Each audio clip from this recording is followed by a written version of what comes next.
She didn't raise her voice, didn't throw a punch, didn't even blink when the second drink soaked her sleeve. Because the quiet woman in the corner booth wasn't there to fight. She was there to observe. And the four men laughing at her didn't realize they'd just embarrassed themselves in front of the one person who writes their deployment orders.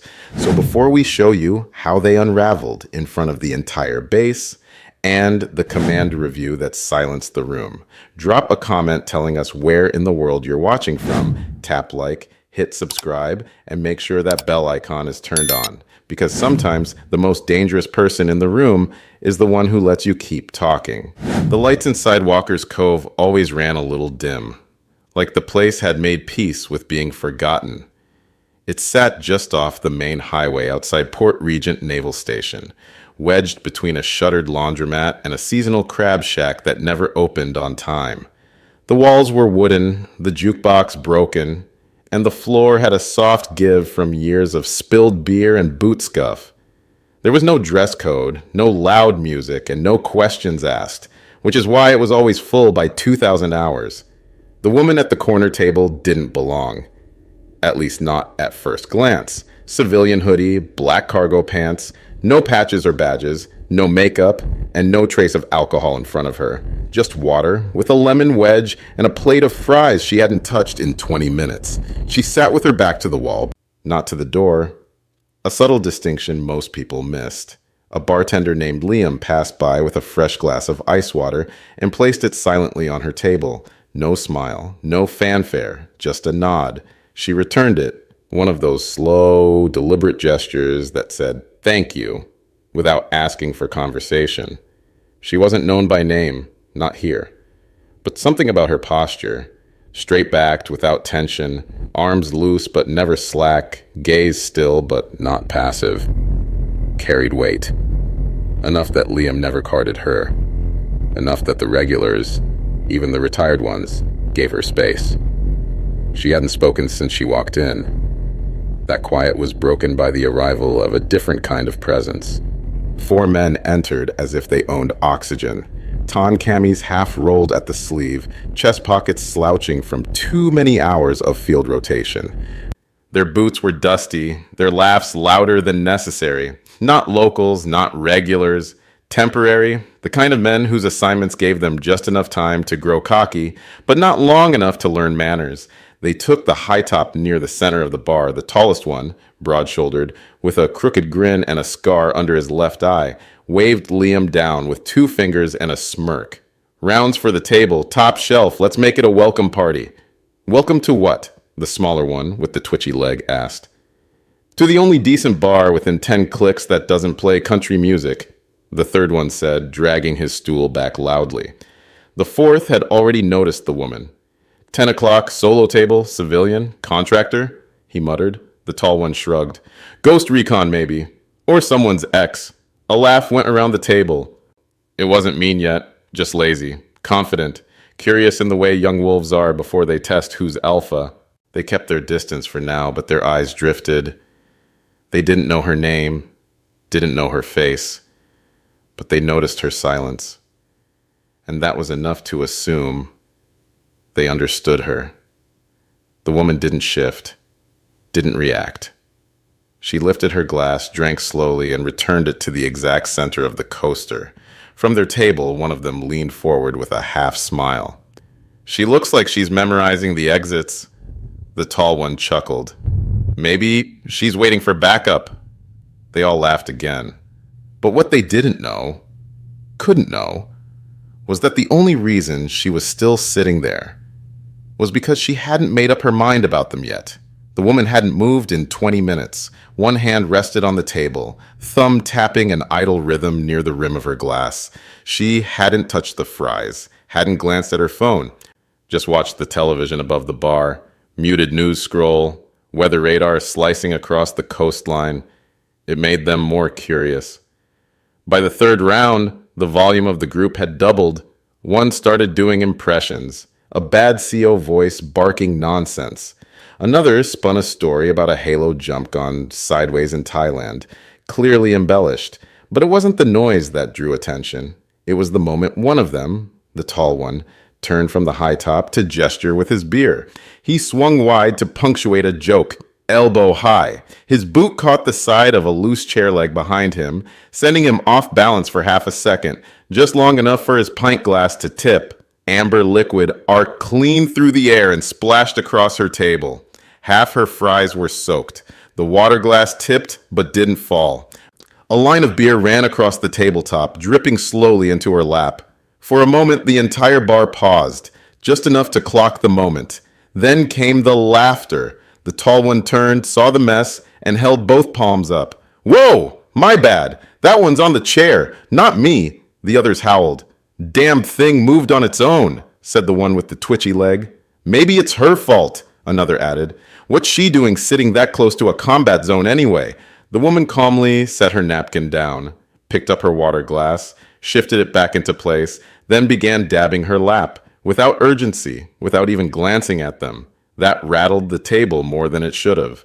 "You all right over there?" the tall one called out, clearly expecting a glare or a bite back. "You need a towel or maybe just a sense of humor?" Liam appeared from behind the bar and silently handed her a fresh napkin and a dry glass of water.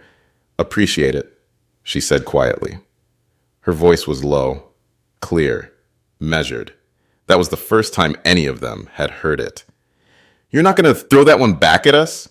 the twitchy one asked, half laughing. She looked at him, one clean glance, then back to the napkin. No words.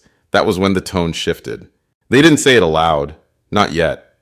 But the absence of drama, the lack of fury or embarrassment started to itch. The way she wiped her hand. The way she reorganized the table. Like this had happened before, like she was giving them rope. It didn't land the way they thought it would. "Maybe she's just uptight," one muttered. "She's probably writing a Yelp review in her head right now," said another. "0 stars. Marine's too rowdy." I got a chuckle. But the woman didn't move, didn't speak again. She just shifted her chair slightly back, not away from them, but to an angle that opened her field of view. Then she exhaled once, barely audible, and went back to watching the radar, as if their storm hadn't even made landfall. By the 4th round, the table had started orbiting her like flies too bored to stay still, not direct. Not obvious, just enough to keep her in their periphery, to see if the next provocation might tip her into something reactive. She remained still. They didn't like that. It was the twitchy one who stood first. He did it casually, carrying his fresh drink with theatrical care, like he was trying not to spill it again, grinning at his friends as he meandered toward her side of the bar. "Truce drink?" he offered. She didn't look up. He held the glass a little higher, this time looming just near her elbow. "Least I can do after nearly drowning your fries." She glanced at the glass. It was sweating already. A small droplet traced the arc of her coaster. "No, thank you," she said. Not rude, not defensive, just final. He set the glass down anyway, and when she didn't touch it, didn't even flinch, he leaned closer. "You're kind of a mystery. You know that?" The tall one called from behind him. "Careful, York. She might be CIA. Could be we're all getting profiled right now." The others laughed. York grinned, gestured with his thumb. "You hear that? I always thought I had good bone structure for a file photo." Then, casually, far too casually, he bumped the drink forward. It tipped. Not violently, not obviously, just enough to send a slow wash of whiskey across her table, over the napkin she'd just folded, pooling at the edge before dripping off and soaking the cuff of her sleeve. The table roared with laughter. She still didn't react, just stared at the spreading stain like it was the most unoriginal thing she'd seen all day. Liam froze behind the bar. You could feel him weighing how far to step in without making it worse. She calmly stood. Her chair didn't scrape. She moved it with control, not retreat. Took 2 steps sideways, lifted the edge of her jacket to shake off the moisture, then turned, not to them, but to the other side of the bar. There was an open two-top near the wall. She crossed the floor and sat down, this time with her back to the room. But before she did, she said it, just one sentence, over her shoulder, soft, even. "You should have spilled the first drink better. This one made it too obvious." The laughter stopped. York blinked. "What?" She didn't repeat it, didn't need to. At the table, the tall one leaned in. "Wait, What did she just say? Something about the first drink, York muttered. That it was better? No, said the fourth, the quietest of them. His brows knit. She said we made it obvious. They looked at each other, suddenly unsure if this was still funny. Back at her new table, she lifted the new glass of water Liam had already set down for her, took a sip, adjusted the collar of her jacket, and resumed watching the muted television, now on base sports highlights. She didn't look at them again. She didn't have to, because somehow, without touching a thing, she'd just changed the air in the entire room. The table quieted, not all at once, but in stages, like a joke dragging too long until it loops back into discomfort. York returned to his seat without the same confidence. The others shifted in their chairs, glancing toward the woman's new table with more calculation than curiosity. The tall one, Harris, his name tag had said earlier, when he slapped his camis down on the stool, leaned back and crossed his arms. She's got some ice in her spine, he muttered, trying to lighten the mood again. Think she's special forces? The one with the buzz cut snorted. She's got contractor boots. Bet she teaches classroom stuff. Safety compliance or something. The fourth one, Davis, hadn't spoken much all night, but now he did. She never looked at us like we were funny, he said. Not once. Harris shrugged. So? Doesn't mean anything. Some people are just wired up tight. Buzzcut laughed. Or she's nursing a dishonorable and trying not to get recognized. York didn't laugh this time. He just wiped his hand on a napkin. The whiskey had spilled across his fingers. She moved tables after 2 spills, Davis said. Didn't flinch either time. She's not new to this. She's avoiding a scene, Harris replied. You see how calm she was? That's not power. That's someone playing invisible. York looked at him. Or someone who's done this dance before and knows exactly when to step out of the spotlight. Harris scoffed. Look, if she was anyone important, someone in this place would have saluted by now. Or she'd be with the detail. Or at least not drinking water like a school teacher. Back near the wall, the woman stood again. She didn't rush. She folded a napkin, dropped a few bills under the glass, and tugged the sleeve of her jacket once to straighten the cuff. The TV now cycled through grainy footage of a night landing on the USS Kingwell. No sound. Just slow motion wheels hitting deck. She moved toward the exit, not out of fear, not retreat, just done. As she passed the table, none of them spoke. Not at first. She walked between Harris and York without glancing in either direction. Then Harris turned in his seat, voice lower now, leaning toward her just enough that only their table would hear. Careful walking alone, sweetheart. You might bump into someone a little less patient.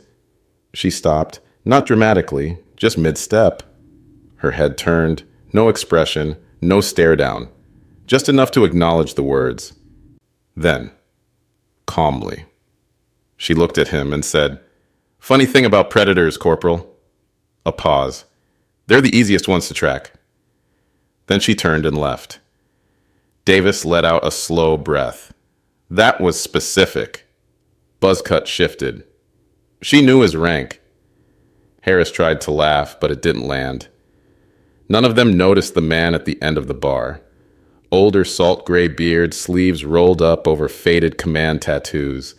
Watching the whole thing from behind his half-empty beer. He didn't smile, didn't speak. He just reached for his phone, opened the base contacts list, and started typing her last name because he had a feeling she wasn't done, not by a long shot. At 0630 the next morning, the admin wing of Port Regent Naval Station buzzed with quiet efficiency, the kind only base command buildings ever managed.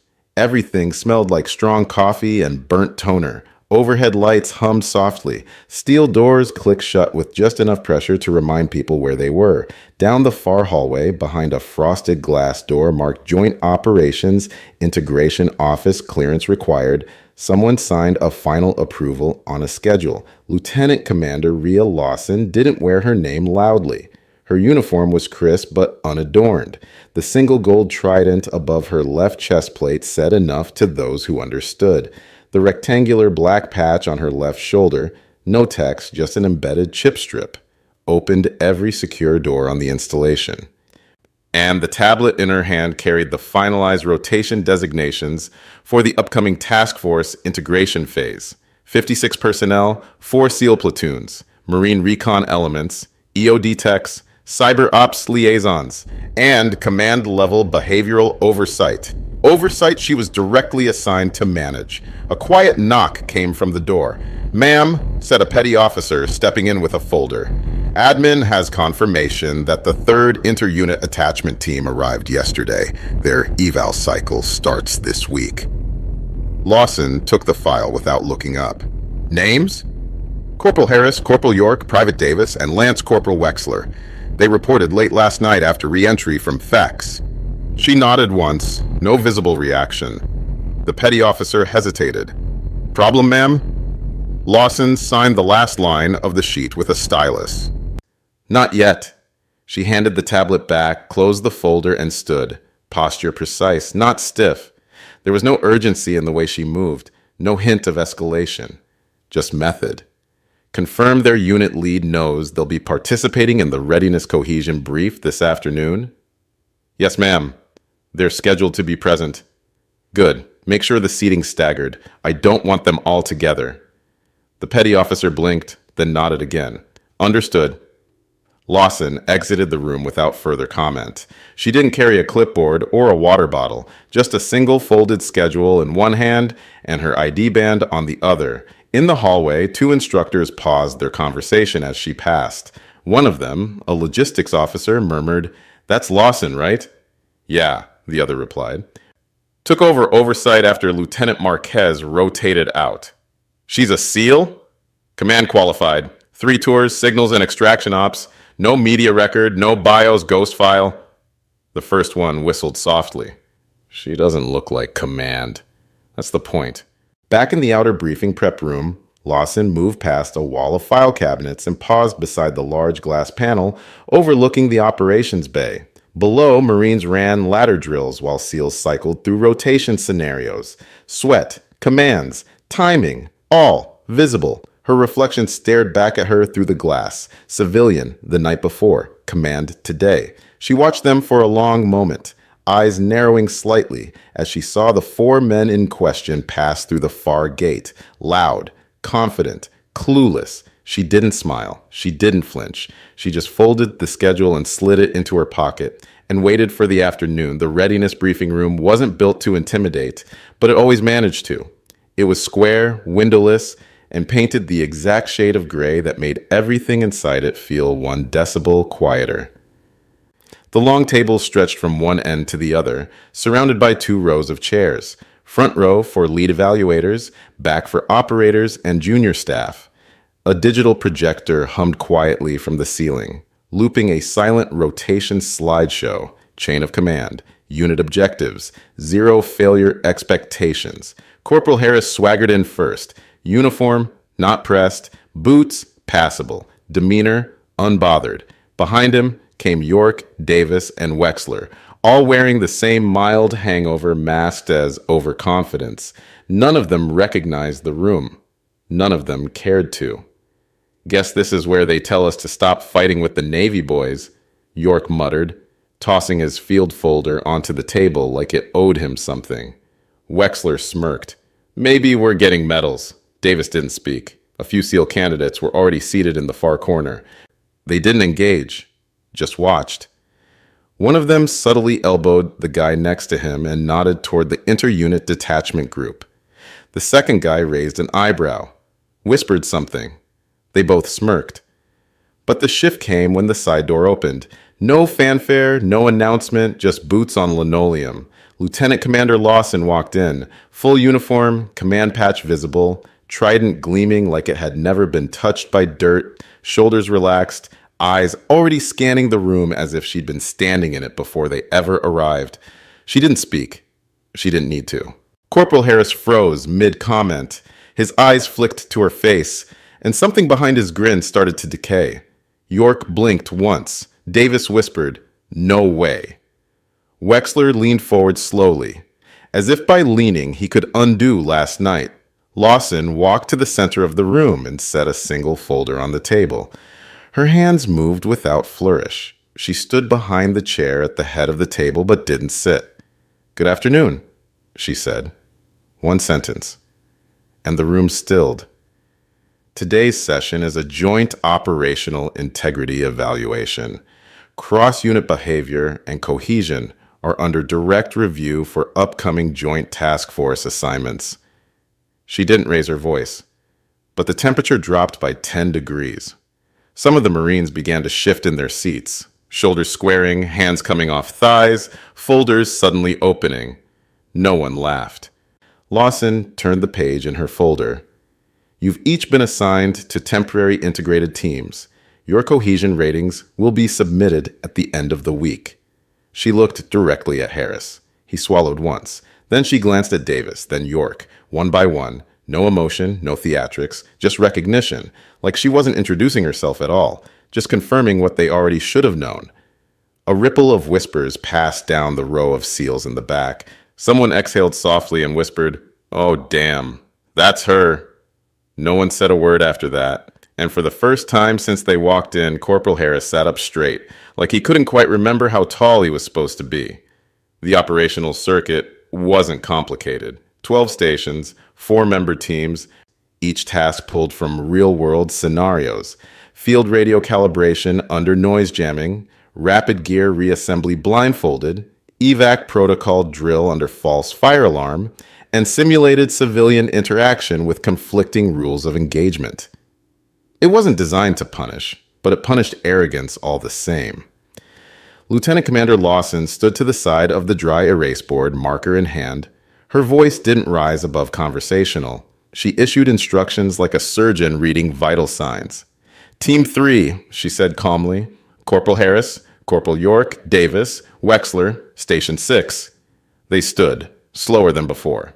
"Be advised," she continued, "this is a personnel prioritization drill. 3 hostiles, 2 unarmed civilians, 1 wounded ally, 5-minute window, command decisions logged on audio." Harris grinned, trying to summon what little bravado he had left. "We've run this scenario before." Lawson glanced up. "Then you'll be familiar with what failure looks like." No smile, just clinical acknowledgement. The other SEALs leaned forward now, not to interfere, just to watch. The timer beeped. They started the drill. 2 minutes in, York misidentified the wounded ally and flagged him as hostile. Wexler hesitated, then overcorrected, neutralizing one of the civilians with a training rifle. Harris began arguing mid-scenario. Davis tried to regroup them, but his voice cracked under the stress. 4 minutes in, the alarm buzzed. Lawson clicked her pen. "Failure," she said. "Ma'am, we had conflicting data on the civilian." Harris began. She cut him off without looking up. "You had conflicting ego." The room went still. She stepped forward, picked up their evaluation sheet, and handed it to a nearby instructor, then turned to the rest of the room. "We will repeat the same drill at 15:30 hours. Those who passed the first time will rotate to instruction. Those who failed will observe from the wall." York opened his mouth but said nothing. Lawson met his eye. "Speak, Corporal." He faltered. "It's just, I didn't realize civilians were tracking our movement from last night." A few SEALs stiffened. Lawson didn't blink. "Neither did I. Good thing I wasn't a civilian." The line hit like a rifle crack. The silence after was longer than the sentence itself. Then she moved on, issuing new assignments. The exercise continued, but something had shifted. In the next hour, no one joked. No one shouted across the room. Everyone's posture recalibrated. At the far end of the row, a young tech operator leaned toward his team lead and whispered, "She really let them hang themselves." The team lead just nodded. "That's command. Quiet correction." Back at the original table, Harris rubbed the back of his neck, suddenly hyper-aware of the clipboard in Lawson's hand. Wexler muttered, "She's not going to forget, is she?" Davis exhaled. "She doesn't need to remember. She already documented it." And York, who had spent most of the morning trying to shrink into his uniform, just sat there, still, like someone finally realizing how far their voice echoes. When the room isn't laughing with them anymore, the command notice wasn't dramatic, just an internal memo. Subject line, conduct review. Joint Integration Phase, Week 1. It was sent at 17:42 hours from Lieutenant Commander Lawson's desk to the office of Base Adjutant Commandant Reeves and the Behavioral Oversight Subcommittee. 3 recipients, no CCs, no commentary. Attached was a concise evaluation summary for Team 3. No narrative, just timestamps, direct quotes, performance deltas, and documentation of public demeanor outside training spaces, notably from a nearby establishment known to serve off-duty personnel. The entry read, "Observe disrespect toward uninvolved party in public venue. Incident de-escalated by passive party. Behavior repeated in formal setting. Professionalism compromised. Authority undermined. Conduct not aligned with Joint Task Force standards. By 2,000 hours, Corporal Harris received a summons. York and Wexler were listed as required participants. Davis was not. The 3 reported to Admin Wing B. JAG Review Annex. No cuffs, no guards, just an envelope each, waiting on the table, already addressed. Inside, Harris. Formal citation for conduct unbecoming. Recommendation for temporary suspension from task force qualification, pending behavioral remedial review. York. Noted for inappropriate conduct in off-duty setting. Mandatory reattendance of cross-unit integrity sessions. Wexler. Flagged for bystander reinforcement of unprofessionalism. Written reprimand. The tone wasn't furious. It was clinical. No one raised voices. No one demanded apologies, because the system had already done what it needed to. Harris stared at the letter like it had misprinted his name. "This is over a drink spill?" The admin officer didn't look up. "This is over your response to a correction." York folded his letter twice and tucked it into his breast pocket. He didn't speak. Wexler glanced at Davis, who waited outside in the hallway, untouched, unspoken to. "Why's he not in there?" Harris asked bitterly. The officer replied without inflection, "Because he stopped speaking before it became a problem." That night, the bulletin board in the common barracks listed schedule changes. Team 3's integration was paused. Lieutenant Commander Lawson's name now appeared beside Instructor Observation Officer for 2 of the remaining drill weeks. There was no announcement, no mass email, just a quiet reshuffling, the kind that only matters to those who realize what they lost too late. In the after-hours gym, Davis sat tying his boots when Lawson passed by. He didn't say anything at first. But then, just as she reached the door, "Ma'am?" She paused, turned slightly. Davis stood, straightened. "I didn't say anything when I should have. At the bar." She met his eyes. "But you didn't double down when you had the chance." He nodded slowly. "Ma'am, is this going to follow us?" Her reply was calm. "Only if it keeps happening." Then she walked out, the door closing with the soft click of restraint reinforced, not authority flaunted. Walker's Cove looked exactly the same. Same flickering sign above the door, same old bartender wiping down the same warped stretch of countertop, and the same muted local game on the mounted television. It was past 2100 now, and the Friday crowd had thinned into scattered pairs and solo drinks, the kind of hour where nobody was trying to be impressive anymore. Lieutenant Commander Rhea Lawson stepped inside without ceremony. She wasn't in uniform, just dark jeans, a gray jacket, and boots that had seen salt water from places no one in that bar could pronounce correctly. She didn't sit at the same table. She didn't need to. Instead, she walked up to the bar and nodded once to Liam, who wordlessly slid her a glass of water with a lemon wedge. No questions asked. There were no eyes on her, at least not at first. From a high top near the back, one of the 4 men noticed. Davis. He was the only one there tonight. The others, Harris, York, Wexler, were nowhere in sight. Davis was nursing a beer he wasn't finishing. No laughter in him now, no smirk. He didn't approach her, didn't wave. But when their eyes met for the briefest moment, just long enough for a shared recognition to settle, he gave her the smallest nod. Not of apology, but acknowledgement. She returned it, just enough to be seen, not enough to be mistaken for softness. He turned back to his drink. She took a seat near the far window. sipped her water once, leaned back, and exhaled like someone letting a tide go out. Not because the storm was over, but because she'd chosen how far it could reach. Liam stepped over quietly. Didn't think I'd see you back. Rhea glanced at him. Didn't think I needed to stay away.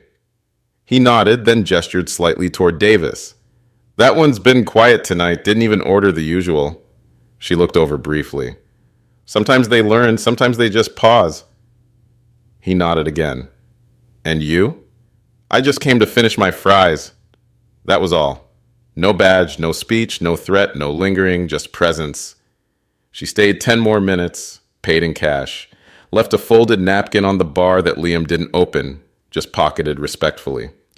As she stepped back out into the night air, headlights passed by on the far road. The harbor beyond was dark, save for the blinking beacons on the horizon, steady, deliberate, like someone remembering the path home without needing to chase it. And just like that, she was gone again. The storm had passed, but the tide knew exactly where it had been. Would you have said something in that bar? Or waited for the right moment to act? Do you think calm leadership makes more impact than public retaliation? Drop your answers in the comments. I read every single one. And if you haven't already, hit like, tap subscribe, and turn on the bell icon so you don't miss tomorrow's mission. Share this story with someone who still thinks silence means weakness. And since you're already here, your next operation's right on screen. Go watch it now. I'll see you tomorrow, same time, same place.